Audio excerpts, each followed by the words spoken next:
সম্মানিত দর্শক শ্রোতা, আসসালামু আলাইকুম। দূর দূরান্তের দেশ অথবা দেশের বাইরে থেকে এই মুহূর্তে যেখান থেকে আমার সাথে সংযোগ হয়েছেন, আমি আপন। আর যে আপন জীবনের গল্পের নতুন একটা এপিসোডে আপনাকে প্রতিদিনের মতো স্বাগত জানাচ্ছি। প্রিয় দর্শক শ্রোতা, গতকাল রাত আনুমানিক 3টার দিকে আমার ইমো নাম্বার একটা কল আসে। আমি ঘুমে কলটা রিসিভ করি। রিসিভ করার পরে কোনো একটা মেয়ে তার জীবনের গল্প আমাকে শোনাতে যাচ্ছিল। আমি তাকে বললাম যে আপনি আপনার গল্পটা আমাকে লিখে পাঠান, আমি পরে গল্পটা পড়ে আপনাকে জানাবো। যথারীতি সে তার গল্পটা লিখে পাঠায়। আমি ফজরের সময় ঘুম থেকে উঠি। আমি ফজরের নামাজ শেষ করে নামাজের বিছানায় বসে আমি মোবাইল ফোনটা হাতে নিয়ে তার জীবনের গল্পটা পড়তে শুরু করলাম। প্রিয় দর্শক শ্রোতা, গল্পটা পড়ে শেষ করার পরে আমি চিন্তা করতেছিলাম যে আসলে আমাদেরকে কে ঠকায়, ভাগ্য নাকি সৃষ্টিকর্তা? এই প্রশ্নের জবাবটা আমি পেলাম না। সম্মানিত দর্শক শ্রোতা, বিশ্বাস করেন, ফলির জীবনের বাস্তব গল্পটা আপনাকে বাস্তবতা কাকে বলে তা হারে হারে বুঝিয়ে দিবে। আজকের জীবনের গল্পটা প্রতিটা মানুষের জন্য অনেক বেশি শিক্ষণীয়। তাই সবাইকে বরাবর মতো রিকোয়েস্ট করব গল্পটা শুরু থেকে শেষ অবধি মনোযোগ দিয়ে শোনার জন্য। ধন্যবাদ সবাইকে।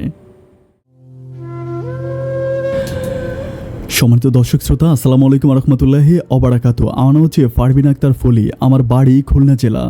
প্রিয় দর্শক শ্রোতা, আমার জীবনের গল্প শুরু করার শুরুতে আমি আপনাদেরকে আমার পরিবারের ব্যাপারে জানিয়ে রাখি। আমার পরিবারে আমি আছি, বাবা আছে, মা আছে আমার 2টা ছোট বোন।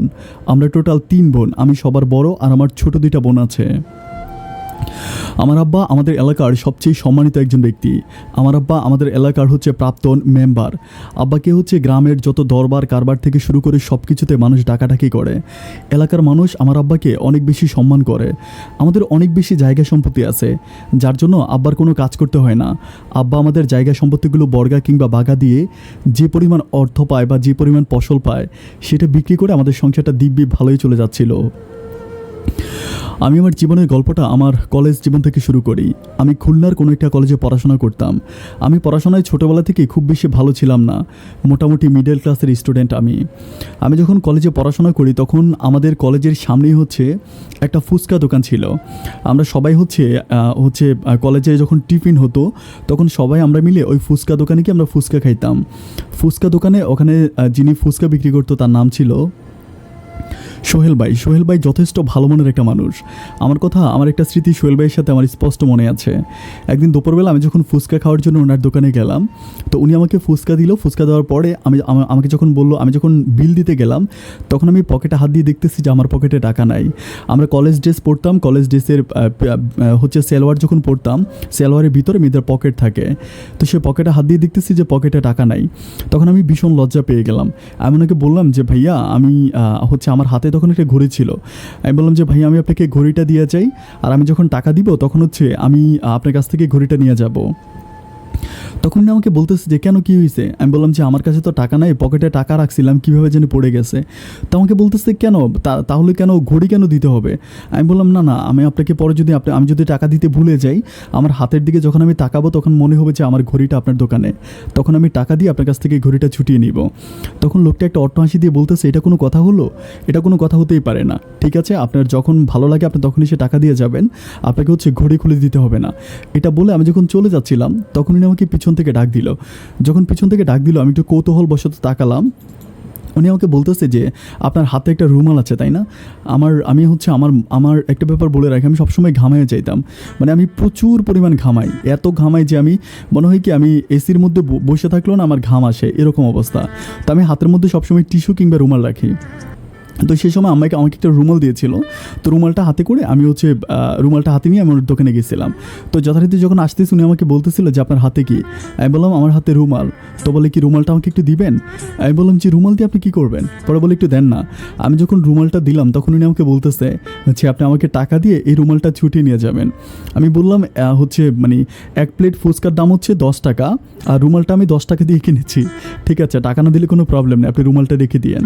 এটা বলে কি হলো, আমি চলে আসলাম। এর পরের দিন আমি টাকা নিয়ে যথারীতি ওনার দোকানে গেলাম। যাওয়ার পরে আমি বললাম যে ভাইয়া টাকা নেন আর আমার রুমালটা আমাকে দিয়ে দেন। পরে বলতেছে যত টাকাই দেন আমি আপনাকে রুমাল দিব না। আমি বললাম যে কেন, আমাকে রুমাল কেন দিবেন না? উনি বলতেছে রুমালটা আমার অনেক পছন্দ হয়েছে।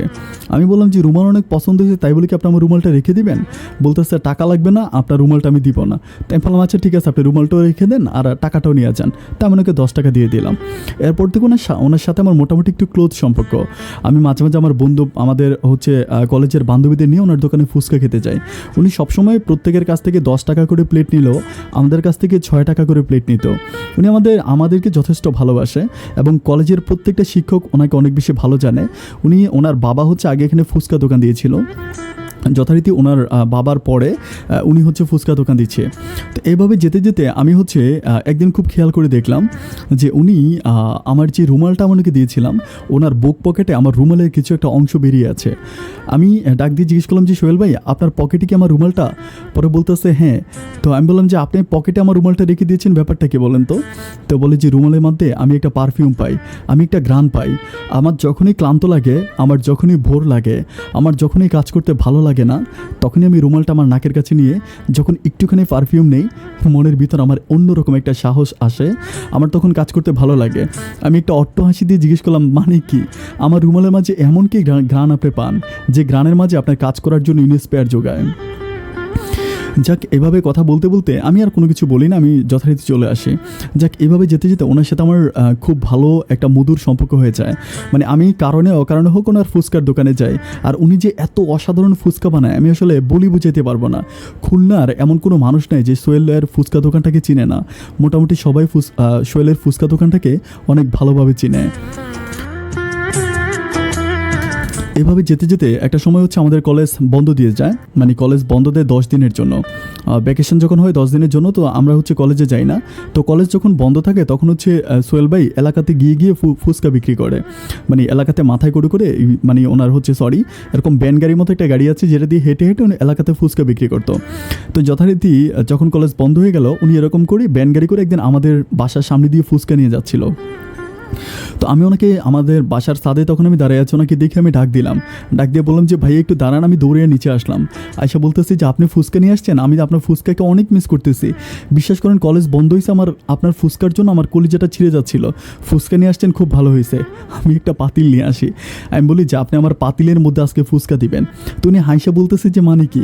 আমি বললাম ঠিক আছে, আপনি আপনার প্লেটে করে বানিয়ে আমার পাতিলের মধ্যে দিয়ে দেন, আমি গরম করে করে আস্তে আস্তে খাবো। তখন উনি একটা মুচকি হাসি দিয়ে বলে যে পাতিলটা দেন। আমি পাতিলটা দিলাম, উনি পাতিলের মধ্যে এক পাতিল হচ্ছে আমাকে ফুচকা দিয়ে দিল।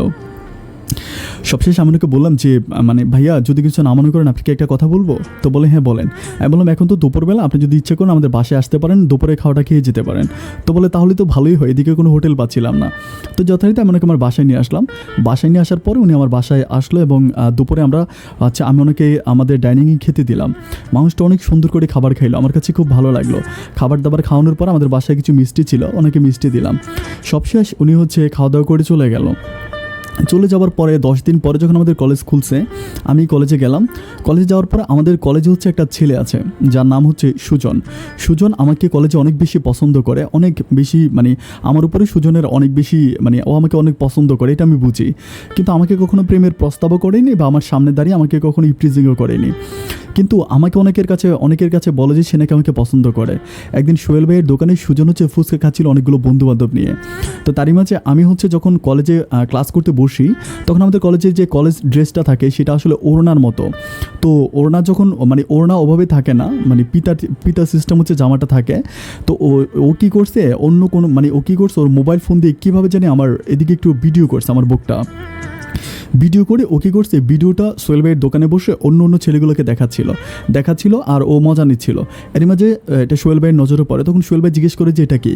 তখন সুজনের সাথে আরেকটা ছেলে ছিল, সে বলতেছিল যে সোহেল ভাই জানেন ওই শালা এত লোফার কলেজে বৈশা মেয়েদের বুক ভিডিও করে। তখন আমি জিজ্ঞেস করলাম যে মানে সোহেল ভাই জিজ্ঞেস করতেছিল যে সুজন এটা কার ছবি।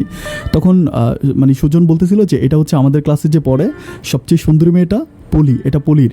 তখন সুজন ভাই হচ্ছে সোহেল ভাই অনেক বেশি খেপে গিয়ে সুজনের কলার চেপে ধরে সুজনকে ওখানে মারতে শুরু করলো। যখন মারতে শুরু করলো তখন আশেপাশ থেকে অনেকগুলো লোক আসতে শুরু করলো।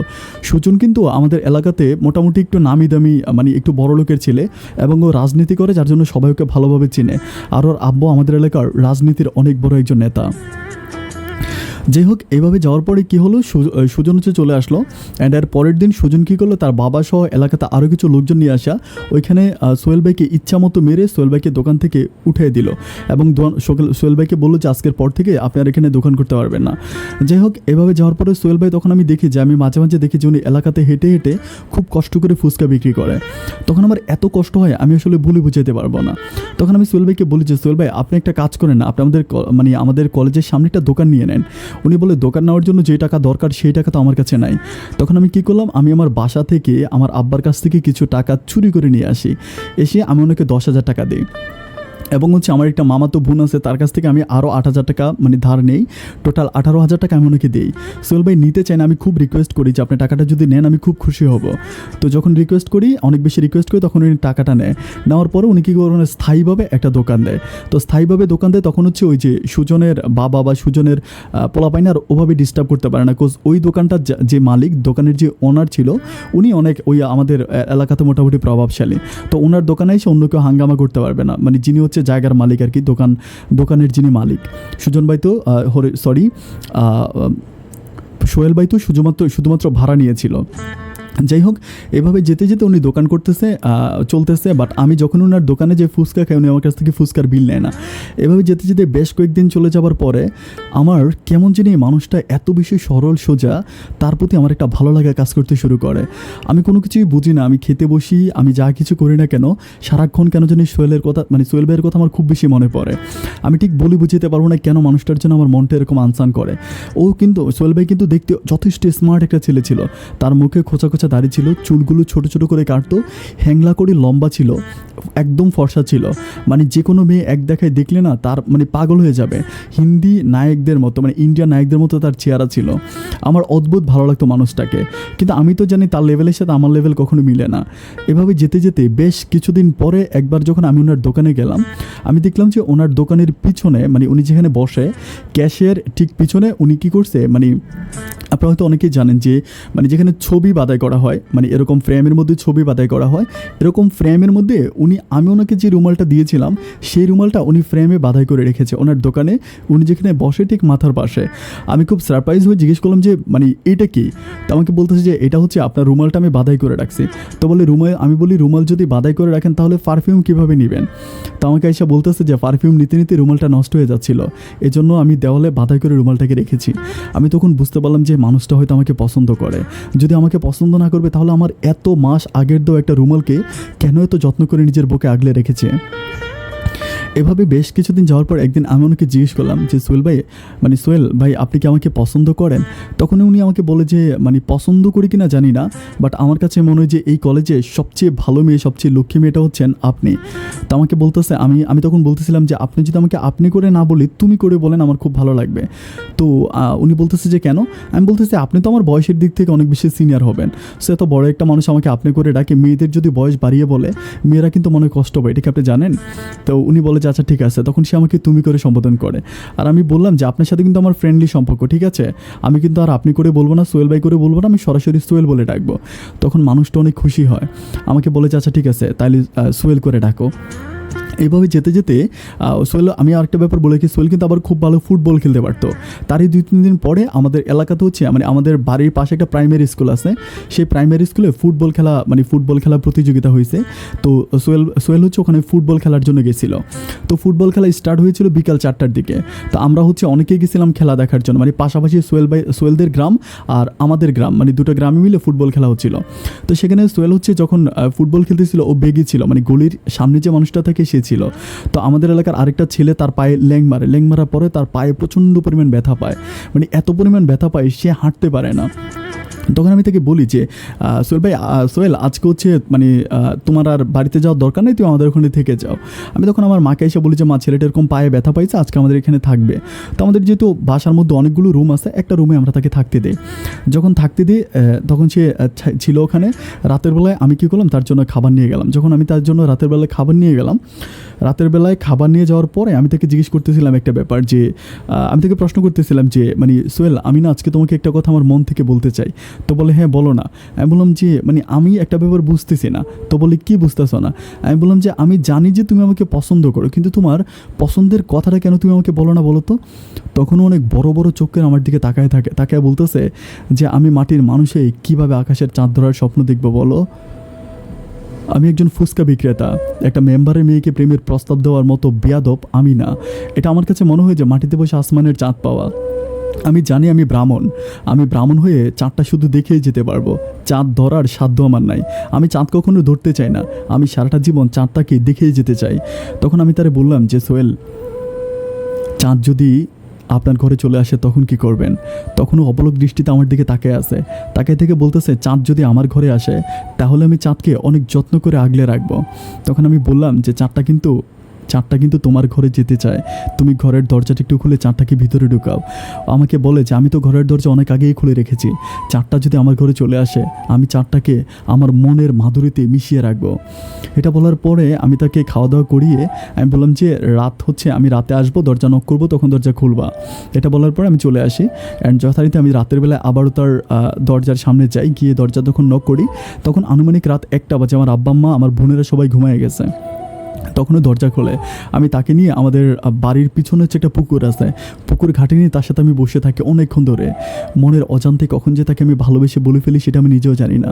আমরা দুজনকে অনেক বেশি ভালোবেসে ফেলি, আমাদের মাঝে একটা গভীর প্রেমের সম্পর্ক হয়ে যায়।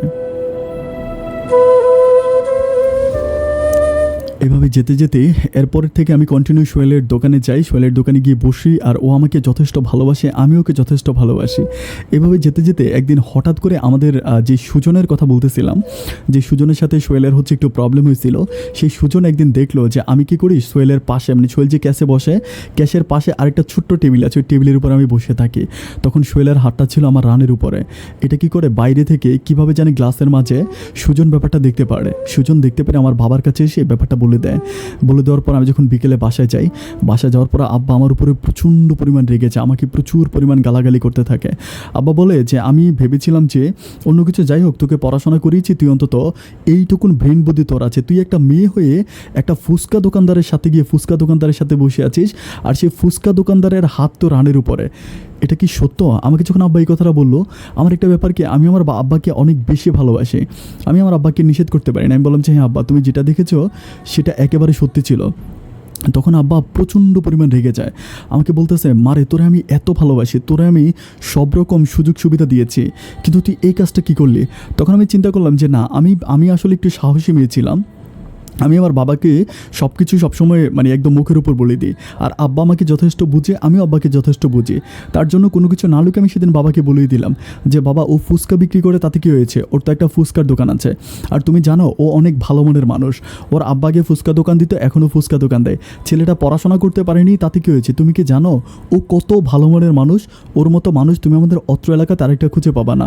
বাবা, আমি না সোহেলকে ভালোবাসি।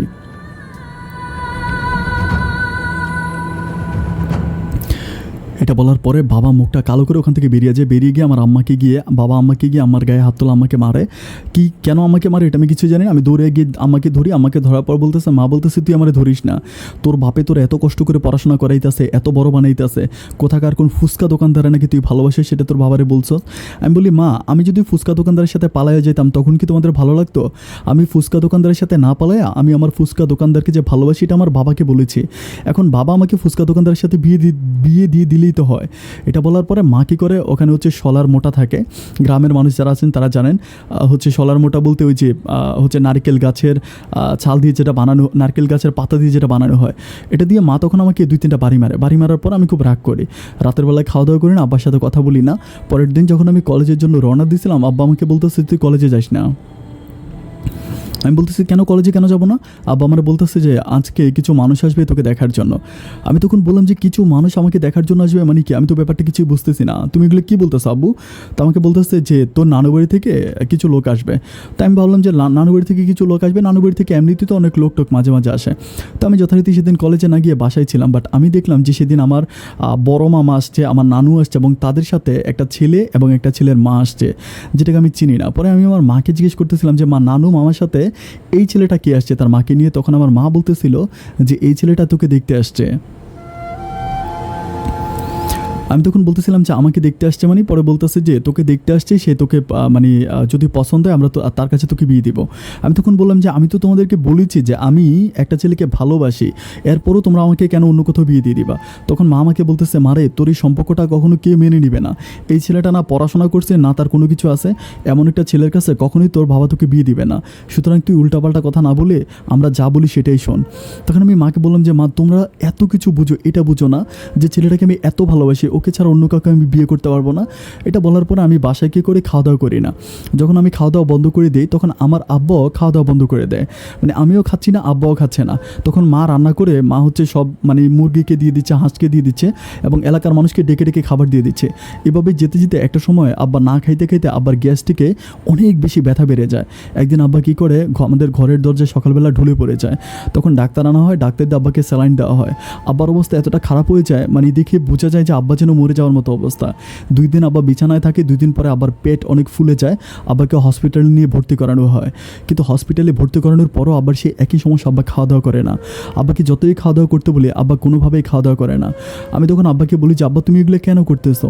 আমার আব্বা একটা কথাই বলে যে তুই যদি আমার মেয়ে হয়ে থাকিস, তুই যদি আমার জীবন বাঁচাতে চাস, তুই যদি আমাকে ভালোবেসে থাকিস, তাহলে তুই কখনোই ফুচকা দোকানদারের কথা আমাকে আর বলবি না এবং আমি তোকে যেখানে বিয়ে দিতে চাই তুই সেখানেই বিয়ে করবি।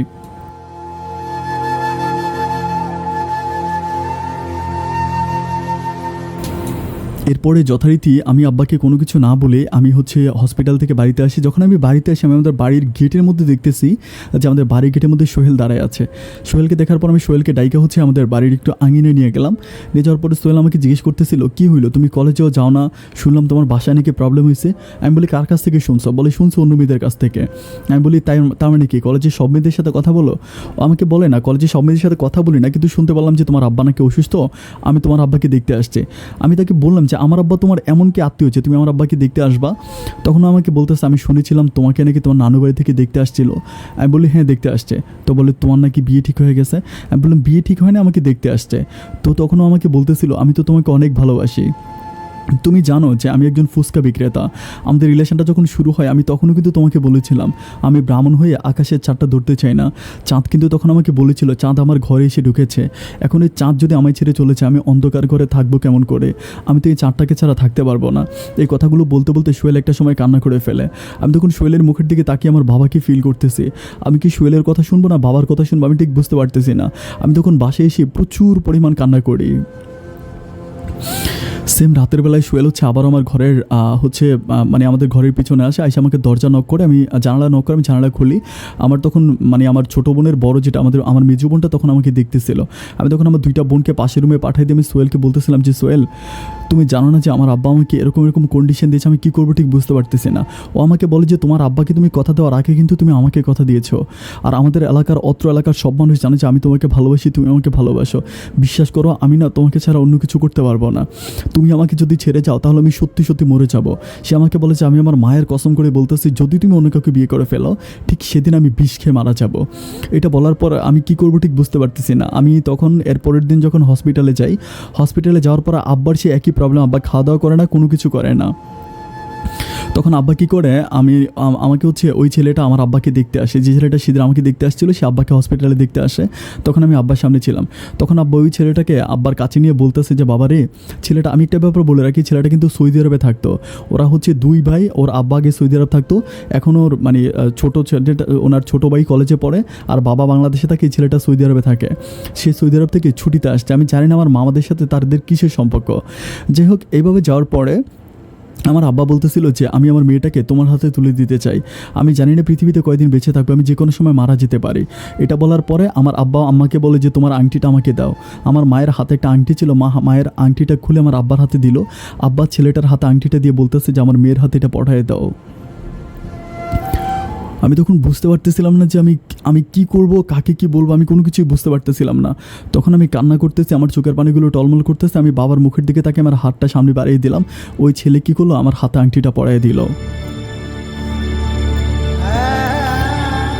আমার আন্টি যখন পড়াই দিল তখন আমি জানি যে আমি যদি বাড়িতে যাই তাহলে সোহেল আমাকে দেখবে। আমি এটা কখনোই সহ্য করতে পারবো না যে সোহেল আমাকে বলেছে সে মরে যাবে। সুতরাং আমি যদি আমার বাড়িতে বিয়ে করি তাহলে হচ্ছে সোহেলে যদি কোনোভাবে জেনে যায় তাহলে সে বিষ খাবে, সে তার মায়ের কসম করে আমাকে বলেছিল। আমি সেদিন আমার বাবাকে বললাম যে বাবা আমি তো তোমার সব কথাগুলি শুনেছি, তুমি আমার ছোট্ট একটা কথা রাখবা। বাবা আমাকে বলে হ্যাঁ বল কী হয়েছে। আমি বলি বাবা আমি তোমার সব কথা রেখেছি, তুমি শুধু আমার এই কথাটা রাখবা, তাহলে আমি তোমার কাছে আর জীবনে কিছুই চাইবো না। আমার বাবা আমাকে বলে ঠিক আছে তাহলে তুই বল না, আমি তোর কথাটা রাখবো। আমি বললাম যে বাবা আমি বিয়ে করবো ঠিক আছে, তবে আমার বিয়েটা আমার নানু বাড়িতে হবে। আমার এলাকার কোনো মানুষ আমার বিয়ে সম্বন্ধে জানবে না, তুমি কোনো অনুষ্ঠান করতে পারবে না, ঘরোয়াভাবে আমাকে বিয়ে দিবা। আমার আব্বা জিজ্ঞেস করতেছে কেন। আমি বললাম যে বাবা তোমার কেনের উত্তরটা আমি দিতে পারবো না, আমি যেটা বলেছি তুমি যদি সেটাই করো তবে আমি এই বিয়েতে রাজি আছি। এরপরে বাবা যথারীতি মায়ের সাথে আলাপ করে বললো যে ঠিক আছে। আমার আব্বা তখন একটু একটু খাওয়া দাওয়া করে সুস্থ হয়। আব্বা যথারীতি সেদিন আমি আর বাড়িতে না এসে আমার নানু বাড়িতে চলে যাই। আমার মা আমার নানু বাড়ি থেকে আমাদের বাড়ি থেকে যত আমার কাপড় চোপড় আছে সব আমার নানু বাড়িতে নিয়ে যায়। 2 দিনের মাঝে আমার নানু বাড়িতে একেবারে এজেসারা করে ঘরোয়াভাবে বাইরের কোনো লোক ছাড়া শুধু ঘরের মানুষ দিয়ে ওই ছেলের সাথে আমার বিয়ের কাজ সম্পূর্ণ হয়।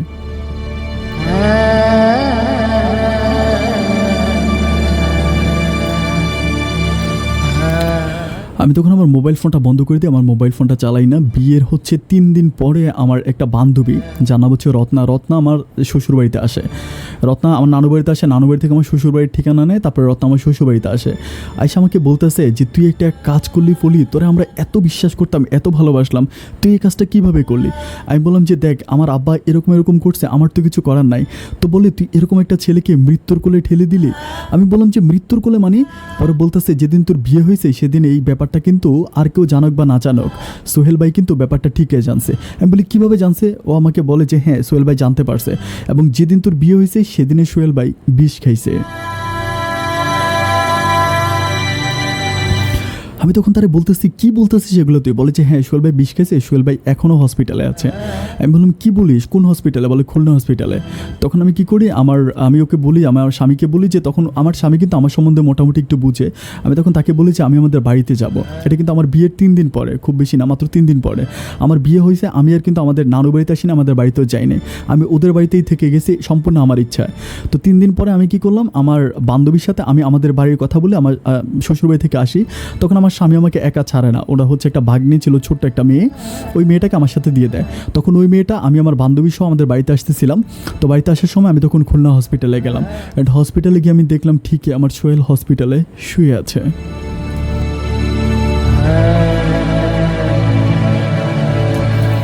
আমি যখন ওর দিকে তাকালাম আমি দেখলাম যে ও ওর চোখের পানিগুলো আমার টলমল করতেছে, ও পারতেছে না, ও কোনো কথা বলতে পারতেছে না, শুধু আমার দিকে তাকিয়ে চোখের পানিগুলো ফেল করে ফেলতেছে।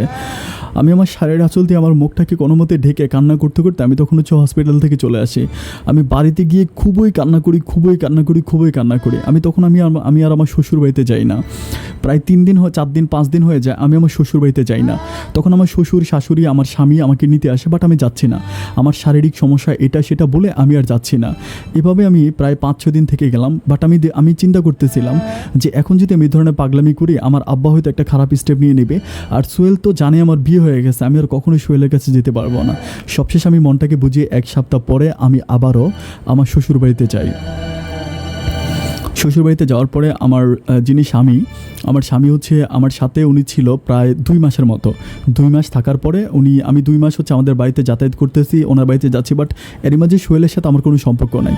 2 মাস পরে যখন আমার স্বামী বিদেশে চলে যায়, তখন থেকে আমি হচ্ছে ওদের বাসায় থাকতেছি। বাট তখন আমি একটা ব্যাপার খুব খেয়াল করে দেখতেছি, ওর যে ছোটো ভাইটা কলেজে পড়ে, ওর নাম হচ্ছে রাজু, ওর ছোটো ভাইটার নাম হচ্ছে রাজু। আমি খুব খেয়াল করে দেখি যে রাজু আমার দিকে খুব খারাপ নজরে তাকায়। এবং সবচেয়ে দুঃখজনক ব্যাপার হচ্ছে আমি যখন কাপড় চোপড় ধুয়ে আমি যখন ছাদের উপরে কাপড় শুকাইতে দিই, তখন আমি দেখতে পাই যে আমার সালোয়ারের মধ্যে দিয়ে ফাটা, মাঝে মাঝে মেয়েদের যেই ছোট ছোট কাপড়গুলো থাকে সেই কাপড়গুলো আমি মাঝে মাঝে শুকাইতে দিলে আমি এগুলো পাই না। ওদের একটা বিল্ডিং ছিল, বাট কিন্তু বিল্ডিংয়ের ভিতরে মানে 4টা রুম ছিল, ওইখানে কোনো বাথরুম ছিল না, গোসল করার বা ওয়াশরুম ছিল না।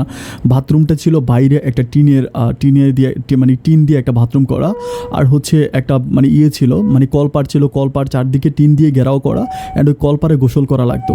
আমার এত লজ্জা লাগতো, তারপরও আমি কি করতাম, ওইখানে গোসল করতাম। আমি আমার স্বামীকে ফোন করে বলি যে তুমি কিছু টাকা পয়সা পাঠাও, অন্তত একটা বাথরুম করো সুন্দর করে।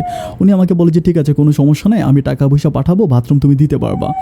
এভাবে যেতে যেতে আমি দেখতেছি যে তার মানে ছোটো ভাই আমার উপরে অনেক বেশি আকৃষ্ট। আমি মাঝে মাঝে দেখি যে আমি ওর আম্মার সাথে ঘুমাই, আমি কিন্তু আমার স্বামীর আম্মার সাথে ঘুমাই, আমার শাশুড়ির সাথে।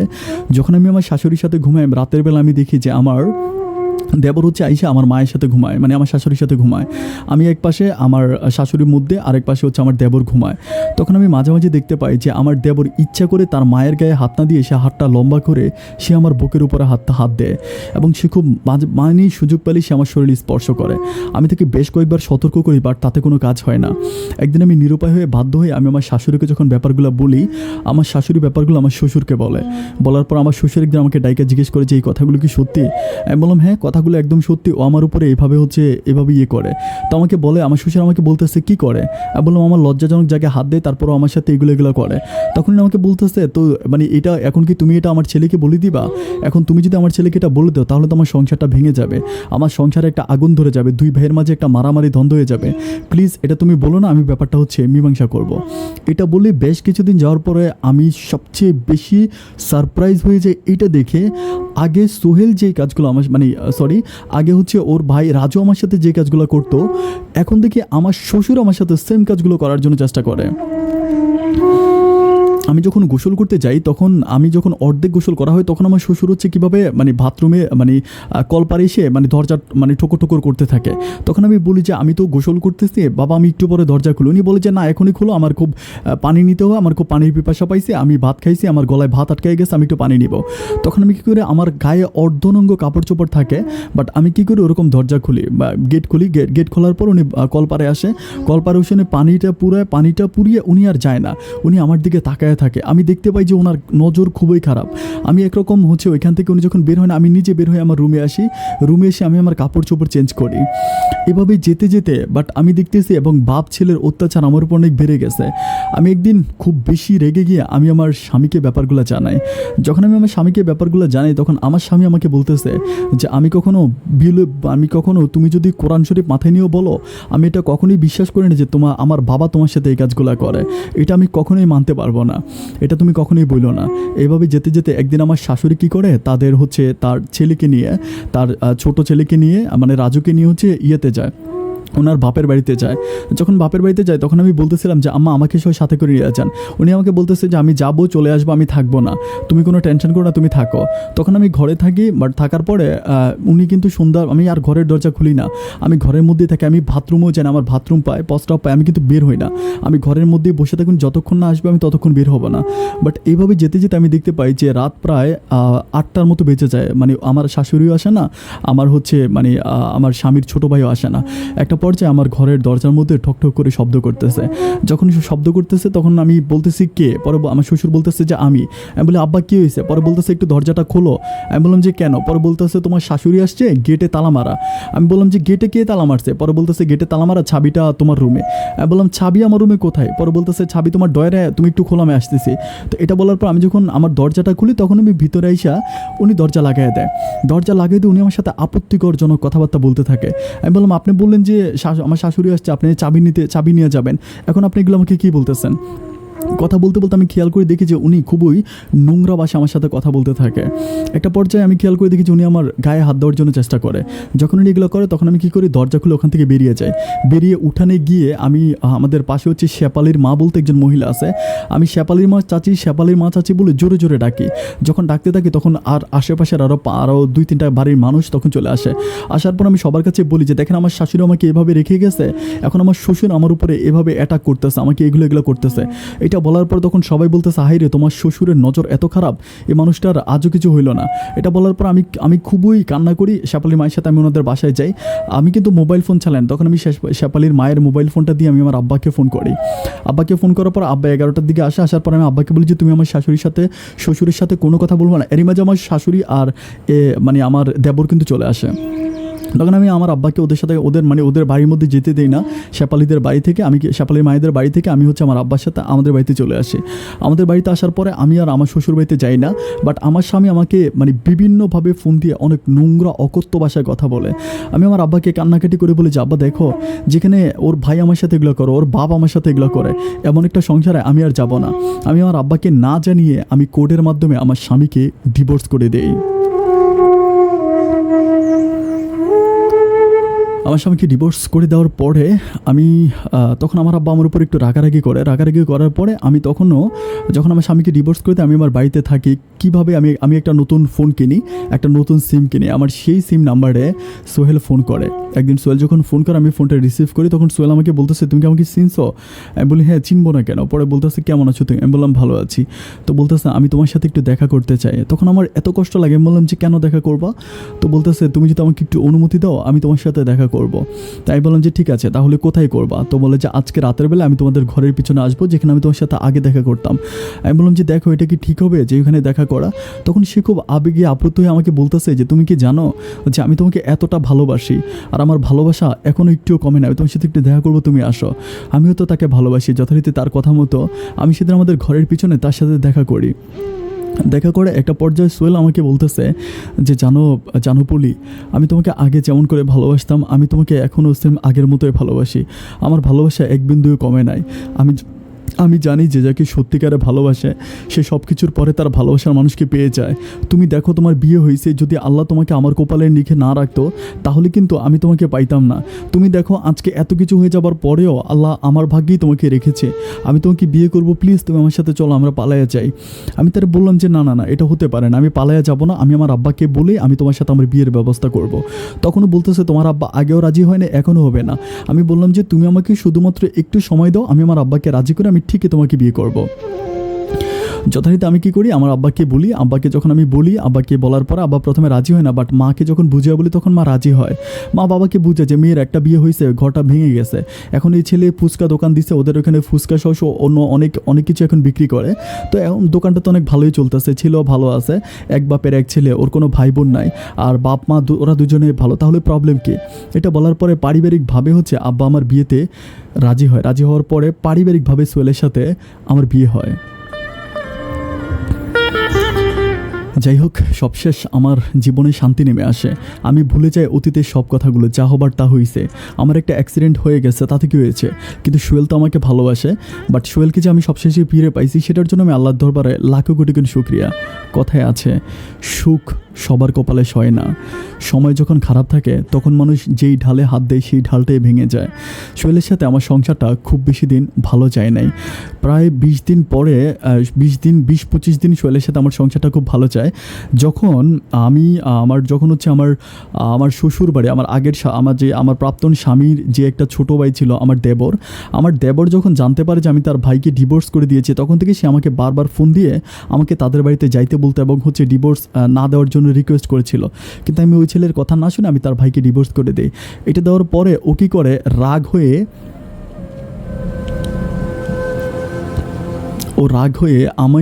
আমি একটা ব্যাপার বলে রাখছিলাম যে আমি হচ্ছে ওদের বাসার সামনে যে ওয়াশরুমটা ছিল, এটা কিন্তু একটা টিনের বেড়া দিয়ে চারপাশে হচ্ছে গোসলখানাটা এরকম ছিল, এবং বাথরুমটাও একেবারে টিন দিয়ে ঘেরা ছিল। আমি যখন গোসল করতাম, ও কী করতো, আমি যে গোসল করতাম, ও আমার গোসলের বেড়ার ফাঁক দিয়ে টিনের বেড়ার ফাঁক দিয়ে আমার গোসলটা সে ভিডিও করেছে। এবং সেটাই শুধু তাই নয়, রাতের বেলায় যখন আমি আমার শাশুড়ির সাথে ঘুমাইতাম, ও কিন্তু মাঝে মাঝে আমাদের রুমে ঘুমাইতো।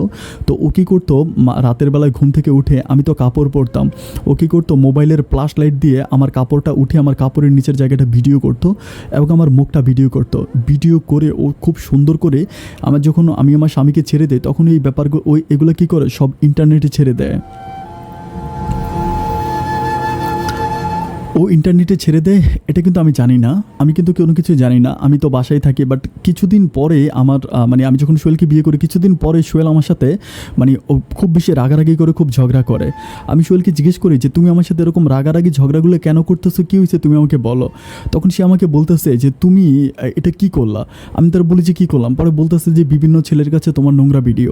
আমি বললাম যে কী বলতেছো। ও আমাকে বলে যে হ্যাঁ, একদিন ও নিজে একটা ভিডিও ও কী করে ওইখান থেকে ডাউনলোড করে ও আমাকে আমাকে দেখায়, আমি দেখতে পাই যে ভিডিওটা আমার চেহারা, মুখ, আমার শরীরের প্রতিটা অঙ্গ, আমি যখন রাতের বেলায় ঘুমিয়ে থেকে আমার শাড়ি উঠে এমনভাবে ভিডিও করে, আমি ঘুমের মধ্যে থাকি, আমি কিছুই বুঝতে পারি না। আমি তখন লজ্জায় কারো সামনে যেতে পারি না। এভাবে আমাদের পুরো এলাকার প্রত্যেকটা ছেলের হাতে হাতে আমার এই ভিডিওটা চলে যায়। আমার ভিডিওগুলো এমনভাবে ছড়িয়ে পড়ে, আমি কারো কাছে মুখ দেখাইতে পারি না। আমি একেবারে কান্নায় ভেঙে পড়ি। একদিন রাতের বেলা আমি সোহেলের পা ধরে বলি যে, সোহেল, তুমি আমাকে ছেড়ে দাও, আমার মতো একটা মেয়েকে নিয়ে তুমি কীভাবে চলবা? ঘর থেকে বেরোলে রিক্সা ড্রাইভারের হাতে আমার উলঙ্গ ছবি। এভাবে যত যাই বলো, এভাবে থাকা যায় না, সোহেল তুমি আমাকে ছেড়ে দাও। কিন্তু আমি জানি যে সোহেল আমাকে অনেক ভালোবাসে। ও আমাকে বলে যে না, আমি একটা চিন্তা করেছিলাম। আমি বলি কী সিদ্ধান্ত? ও আমাকে বলে যে আমি তোমাকে নিয়ে ঢাকায় চলে যাব।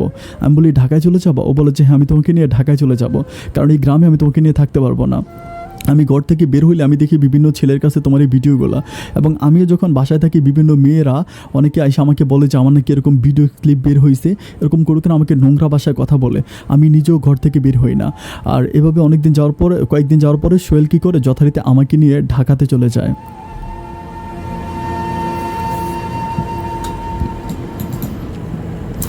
ঢাকাতে যাওয়ার পরে ঢাকা মিরপুরে আমরা মিরপুর 11তে একটা বাসা নেই। মিরপুর 11তে একটা বাসা নেওয়ার পরে মিরপুর 11 কাচ্চুপির যেই চুমকি মুতির যেই দোকানগুলো আছে, ওই দোকানের সামনে সোহেল কী করে, একটা ব্যান গাড়ির ভিতরে, একটা ব্যান গাড়ি খুব সুন্দর করে সাজায়, ওইখানে একেবারে সুন্দর করে ওখানে ফুচকা বিক্রি করে। ওর কাছে মোটামুটি কিছু টাকা ছিল, সে টাকা দিয়ে সে ওখানে ফুচকা বিক্রি করে। আর আমি আমার আব্বার কাছ থেকে কিছু টাকা নিয়েছিলাম, সেই টাকাগুলো তাকে দিয়েছিলাম। তো সে জায়গাটা ভাড়া নিয়ে ওখানে দোকান করে না, শুধুমাত্র ভ্যান গাড়ি রাখে, ভ্যান গাড়ি রেখে ভ্যান গাড়ির উপরে সে ফুচকা বিক্রি করে। মোটামুটি ভালো টাকায় সে ফুচকা বিক্রি করতে আমাদের সংসারটা একটু একটু করে ভালোই যাচ্ছিল। আমরা দুজনকে যথেষ্ট বুঝি, জানি, শুনি। বাট ওর বাবা মা বারবার ওকে প্রেশার দিচ্ছিল যে ঢাকা থেকে চলে আসার জন্য। ওর বাবা মা যখন প্রেশার দিচ্ছিল, ও কী করে, ও যেতে চায় না। তো এভাবে আমাদের সংসারটা, আমরা ঢাকাতে প্রায় 3-4 মাসের মতো একসাথে থাকি। 4 মাসের মতো একসাথে থাকার পরে এরই মাঝে একটা ব্যাপার বলে রাখি, আমি বাড়িতে সোহেলের সাথে ছিলাম 3 মাস, আর ওখানে 4 মাস। তো সব কিছু মিলে আমি যখন ঢাকাতে যাই তখন আমি বাচ্চা কনসেপ্ট করি। আমার গর্ভে বাবু আসে। বাবু আসার পরে তখন আমার বিভিন্নভাবে আমার শারীরিক অনেক প্রবলেম দেখা দিত। রাতের বেলা আমি ঘুমাইতে পারতাম না, আমি অনেক বেশি খারাপ বাজে স্বপ্ন দেখতাম, এবং রাতের বেলা আমার ঘুম ভেঙে যেতাম, রাতের বেলায় ঘুমের মধ্যে কাঁদতাম। এরকম অনেক প্রবলেম হতো। তা সোহেল কী করে, আমার শাশুড়ির সাথে এই ব্যাপারগুলো নিয়ে কথা বলার পর আমার শাশুড়িকে বলে যে, আমার স্বামীকে বলতেছে যে ঠিক আছে, তুই বাড়িতে আসলে আমি বৌমার জন্য কিছু পানি পড়া, কিছু তাবিজ দিয়ে দিব। তো এটা বলার পরে দিনটা ছিল মঙ্গলবার রাতের বেলায় সোহেল তাবিজ, তুমান আর পানি আনার জন্য ও ইয়াতে যায়, খুলনাতে যায় ঢাকা থেকে। তখন আমি সোহেলকে বলেছিলাম যে তুমি যেহেতু খুলনাতে যাচ্ছ, তুমি আমাকে সাথে করে নিয়ে যাও।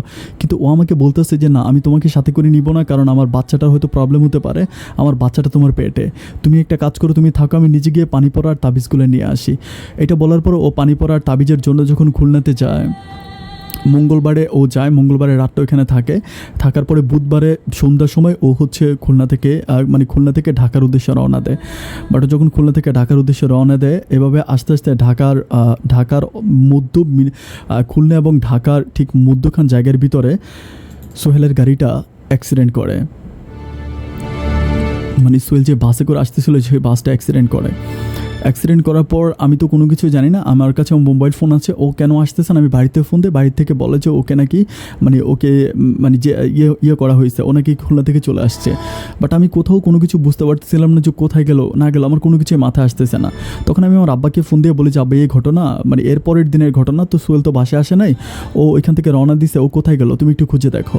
তখন আমার আব্বা করে কি, আমার আব্বা বাস স্ট্যান্ডে যায়। বাস স্ট্যান্ডে গিয়ে আব্বা খোঁজ খবর নিয়ে জানতে পারে যে সোহেল যে বাসে করে গেছিলো, সেই বাসটা অ্যাক্সিডেন্ট করেছে। আমার জায়গার নামটা মনে নাই, ওরকম একটা জায়গায় একটা হসপিটালে ওকে রাখা হয়। ওইখান থেকে আমার আব্বার ঠিকানা বের করে আমাকে বলে যে অমুক হসপিটালে সোহেল আছে, তুই আয়। তখন আমি ঢাকা থেকে ওই হসপিটালে যাওয়ার পরে দেখতে পাই যে সোহেলের অবস্থা খুবই খারাপ। সোহেল একেবারে সামনের সিটে বসেছিল, যার জন্য বাস ট্রাকের মুখোমুখি অ্যাক্সিডেন্টে গ্লাস ভেঙে সোহেলের বুক এবং পেটের বিভিন্ন জায়গায় গ্লাস ঢুকে গেছে। সোহেলের অবস্থা খুবই খারাপ। এভাবে সোহেলকে আমরা ওইখান থেকে আমরা ঢাকাতে নিয়ে আসি। ঢাকাতে আনার পরে সোহেলকে ঢাকাতে রাখা হয়। বাট সোহেল কোনো কথা বলতে পারে না, ও কোনো কথাই বলতে পারে না, কারণ ওর গলার একটু নিচে এমনভাবে একটা গ্লাস ঢুকে যায় যে ওর একটা কথা বলার যে নালিটা, সেটা নাকি কেটে যায় ডাক্তার বলে, যার জন্য ও কথা বলতে পারে না। তো ডাক্তার বলে ঠিক হয়ে যাবে, বাট অপারেশন করতে হবে, অনেক টাকা লাগবে। এভাবে আমি আমার বাবাকে বলি যে বাবা, তুমি টাকা পয়সা জোগাড় দিলে ওর অপারেশন করবো, ভালো হবে। তখন আমার আব্বা কী করে, বাবা অনেক কষ্ট করে বাবা টাকা পয়সা জমি টমি বিক্রি করে টাকা পয়সা জোগাড় টোগা আব্বা হচ্ছে ঢাকাতে আসে, ঢাকাতে এসে আমাকে টাকা টুকা দেয়। তারপর আমি চিন্তা ভাবনা করতেছি যে ওকে অপারেশন করাবো। এক সপ্তাহের মতো ওকে হসপিটালে রাখি। এক সপ্তাহ পরে আমি সব কিছু ঠিকঠাক করে যে অপারেশন করব, যেদিন অপারেশন তার আগের দিন রাতের বেলায় আমি সোহেলের সাথে ছিলাম। রাতের বেলায় সোহেলের সাথে সোহেল আমার সাথে রাতের বেলায় অনেক কথা বলেছে।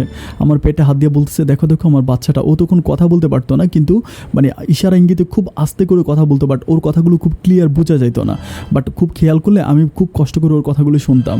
তখন আমার পেটে হাত দিয়ে আমার মানে বাচ্চাটাকে আমার দইরা বলতেছে যে ও খুব কষ্ট করে বলতেছে, দেখো নড়ে, দেখো নড়ে, এরকম করে বলে যে যেন আমার বাচ্চাটা নড়তেছে, এরকম করে ও কথা বলে। আমার তখন চোখের পানিতে আমার বুকটা ভাসতেছে। আমি রাতের বেলায় ওই হসপিটালে থাকি, ওর সাথে ঘুমাইয়া যাই। রাতের বেলা যখন ঘুমাই, সকালবেলা যখন আমার ঘুমটা ভাঙে, সকালবেলা যখন আমি ঘুম ভাঙে নামাজ পড়ার জন্য আমি কী করি, অজু করে আসি। অজু করে আমি নামাজটা পড়ে সোহেলকে ডাকি যে সোহেলকে নাস্তা করাবো। ডক্টর সকাল হচ্ছে নাস্তা করিয়ে ওষুধ খাওয়াইতে বলছিল, কারণ আজকে তার অপারেশন হবে। তো আমি কী করি, ওকে ডাকতেছি। যখন ডাক দিতেছি 2-3টা ডাক দিয়ে, তখন আমি দেখি যে সোহেল কোনো কথা বলে না। যখন কোনো কথা বলে না, আমি ভাবলাম যে ও সম্ভবত অজ্ঞান হয়ে গেছে। তখন আমি দৌড়ে হচ্ছে, এখানে নার্স ছিল, ডিউটি নার্স ছিল, আমি নার্সদেরকে ডাক দিই। ডাক দেওয়ার পরে নার্সরা হচ্ছে আসে সোহেলের এভাবে হাতটা নেয়। হাতটা নেওয়ার পর হাতের শিরাগুলো দেখে বলতেছে যে উনি আর বেঁচে নেই।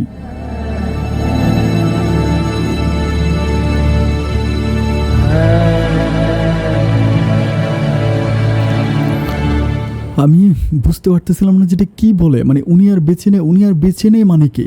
পরে বলতেছে যে উনি মারা গেছে। আমি তখন কোনো কিছু বলতেছি না, আমি জাস্ট ওইখানেই ঢুলে পড়ে যাই। আমার যখন জ্ঞান ফিরার পর আমি দেখতে পাই যে আমার বাবা মা, আমার শ্বশুর শাশুড়ি সবাই ঢাকাতে। আমাকে নিয়ে সবাই আমাকে বলতেছে যে তুই কান্নাকাটি করিস না, যদি কান্নাকাটি করিস তাহলে হচ্ছে তোর বাচ্চাটা নষ্ট হয়ে যাবে। তখন আমি বলতেছি সোহেল কই, তো বলতেছে যে সোহেলকে হচ্ছে আমরা হচ্ছে খুলনাতে নিয়ে যাব, সব কিছু ঠিকঠাক করছি, তুইও যাবি। একই অ্যাম্বুলেন্সে করে, একই হচ্ছে মানে লাশবাহী গাড়ি করে সোহেলকে, আমাকে, আমার শ্বশুর শাশুড়ি, আমরা সবাই একসাথে খুলনাতে আসি।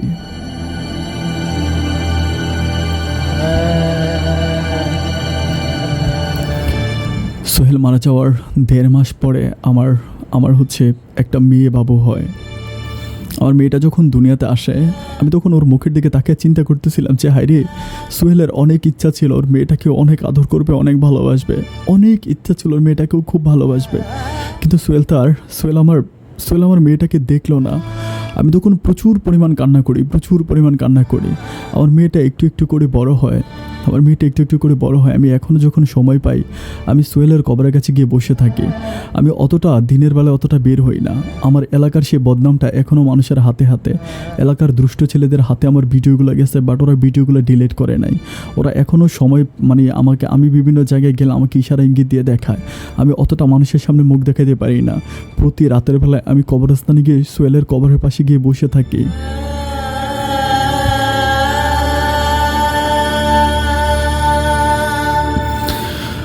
আমার মেয়েটা এখন মোটামুটি একটু করে কথা বলতে পারে, বাট অতটা না, মানে একটু করে বসতে পারে, কথা বলতে পারে, একটু করে কথা বলে একটু করে বসে। আমার মেয়েটা দেখতে একেবারে সোহেলের মতো হয়েছে। সোহেলের মতো এমনই লম্বা, চোখগুলো বড় বড়, এত সুন্দর, একেবারে সোহেলের নাকের মতো, নাকটা অনেক উঁচু একটা নাক।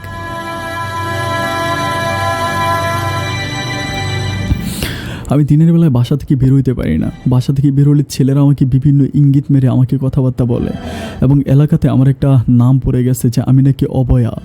আমি বিয়ে হয়েছি, আমার স্বামীকে নাকি আমি খেয়েছি। প্রথম আমার বিয়ে হয়েছে, আমি স্বামীকে ছেড়ে চলে আসছি, এবং সেকেন্ড বিয়ে হয়েছে, আমি আমার স্বামীকে খেয়েছি। এবং এলাকাতে প্রত্যেকটা ছেলের মোবাইলে আমার এই ল্যাংটা ভিডিও। আমি না পারতেছি বাঁচতে, না পারতেছি মরতে। আপন ভাই, আজকে গভীর রাতে আমি আপনার একটা ভিডিও দেখেছিলাম। দেখার পর আমার কাছে মনে হলো যে আমি আমার দুঃখের কথাগুলো আপনাকে বলি। আমি জানি না আমার জীবনের গল্পটা আপনি প্রচার করবেন কি না, তবে আমি আপনাকে একটা কথা বলে যাই ভাই, আমি আপনাকে অনেক ভালোবাসি। আপনি আমার ভাইয়ের মতো। আমি আপনার একটা বোন, আমি আপনার একটা ছোট বোন। আমার কারণে আজকে আমার ছোট 2টা বোনের সংসার প্রায় ভেঙে যাওয়ার মতো। এর মাঝে আমার ছোট 2টা বোনেরও বিয়ে হয়েছে, বাট আমার এই ভিডিওগুলো আমার ছোট বোন জামাইগুলোও দেখছে, যার জন্য আমার ছোট বোনগুলোর সংসারটাও প্রায় ভেঙে যাওয়ার পথে। আমি আব্বা আম্মার কাছে আজ বোঝা হয়ে আছি। জানি না এই পৃথিবীতে আমি কয়দিন বেঁচে থাকবো। আমি শুধু অপেক্ষা করতেছি আমার মেয়েটা যখন দুধ ছাড়ে দেবে, আমার মেয়েটা যখন দুধ খাওয়া ছাড়া বাঁচবে, আমার মেয়েটা যখন দুধ ছেড়ে দিবে, মোটামুটি একটু বসতে পারবে, আপন ভাই, তখন আমি আত্মহত্যা করে মারা যাব।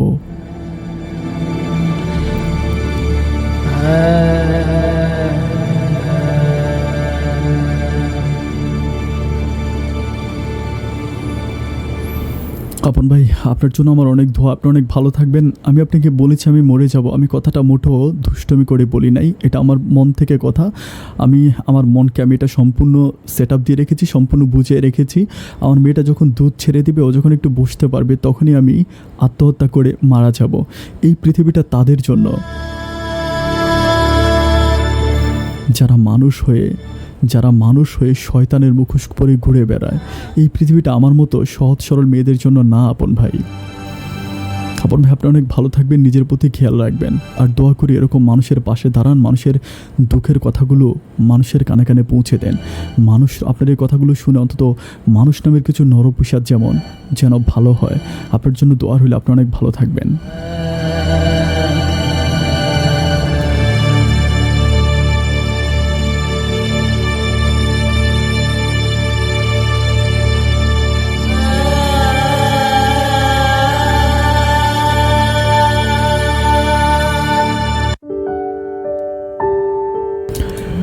সম্মানিত দর্শক শ্রোতা, সবাইকে অনেক বেশি ধন্যবাদ এত লম্বা একটা স্টোরি আমার সাথে শোনার জন্য।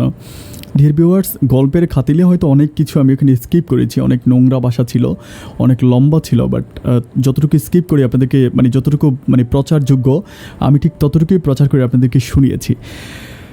ডিয়ার ভিউয়ার্স, আমরা আমাদের জীবনে অনেক ভুল করি। আমরা ভুল করি, আমাদের পরিবার ভুল করে। আমি একটা ছোট্ট কথা আপনাদেরকে বলে রাখি। কিছুদিন আগে বাংলাদেশের একটা মেয়ের ভিডিও ভাইরাল হয়েছিল, কোনো একটা ভাবির একটা খারাপ ভিডিও ভাইরাল হয়েছিল। ভাইরাল ভাবি নামে এটা অনেক ফেসবুক, ভার্চুয়াল অনেকগুলো জায়গায় এই ভিডিওটা চলে আসছে। তো কোনো এক মাধ্যমে মেয়েটা কীভাবে আমার কন্ট্যাক্ট নাম্বার জোগাড় করে আমি জানি না, আমার ইমো নাম্বারটা সে নিয়ে যায় এবং আমাকে SMS করে যখন আমাকে কথাগুলো বলে আমি তার সাথে যোগাযোগ করে ফোন করি। অ্যান্ড ফোন করার পরে মেয়েটা আমাকে সেম কথাগুলোই বলেছিল এবং তার স্বামী, তার এই ভিডিওটা, তার স্বামী নাকি মালয়েশিয়াতে থাকতো। মালয়েশিয়া একজন প্রবাসী, পারিবারিকভাবেই তার বিয়ে হয়, বাট বিয়ে হয়ে যাওয়ার পরে স্বামীর সাথে যখন তার দৈহিক মেলামেশা হয় সেই সময় তার স্বামী এই জিনিসটা ভিডিও করে। অ্যান্ড ভিডিও করে যখন তাদের মাঝে ছাড়াছাড়ি হয়ে যায় সেই মুহূর্তে তার স্বামী তার এই ভিডিওটা ছেড়ে দেয় ইন্টারনেটে। মেয়েটাকে আমি অনেক বুঝিয়েছে এবং আপনারা অনেকে হয়তো ফেসবুকে বা ভার্চুয়ালে দেখেছেন যে মেয়েটা আত্মহত্যা করেছে। না, সে আত্মহত্যা করেনি, সে এখনও বেঁচে আছে। সুতরাং আমি যখন পলির সাথে আমার কথা হয়েছে, আমি তাকে ফোন করেছিলাম, আজকে দিনে ফোন করে তার সাথে কথা বলেছি। তাকে আমি আমার সাধ্যমতো বুঝিয়েছি। আমি আশা করি সে তার সিদ্ধান্তে পিছু হাঁটবে। সে যে স্টেপ নিতে যাচ্ছে সেটা সে নিবে না। ডিয়ার ভিউয়ার্স, আমাদের আশেপাশে এরকম বাস্তব জীবনে অসংখ্য ঘটনা ঘটে থাকে। আজকে আমি আপনাকে শুনিয়েছি, হয়তো আপনার পাশে এরকম অনেক ভাবি থাকতে পারে, চাচি থাকতে পারে, জিটি থাকতে পারে, যাদের জীবনে এরকম মারাত্মক ঘটনাগুলো তারা ফেস করে, না পারে কারো কাছে বলতে, না পারে সহ্য করতে। এমন কোনো মানুষ যদি আপনার পাশে পড়ে যায়, এমন কোনো মানুষ যদি আপনার পাশে থাকে, যদি আপনি তাকে সহযোগিতা করতে পারেন, আমি আপনাকে বিনীতভাবে রিকোয়েস্ট করবো, আপনি একটা হজ করলে আপনি হজের যে সওয়াবটা পাবেন, একটা অসহায় নারীর পাশে গিয়ে দাঁড়ালে আপনি সেম সওয়াবটা পাবেন।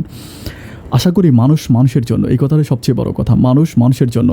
আল্লাহ আমাকে অনেকে প্রশ্ন করে বলে যে আপন ভাই, খারাপ মানুষগুলো কি জানে না যে এই কাজগুলো করা ঠিক না? আরে ভাই, আল্লাহ তাআলা এত বড় দোজখ কেন বানিয়ে রেখেছে?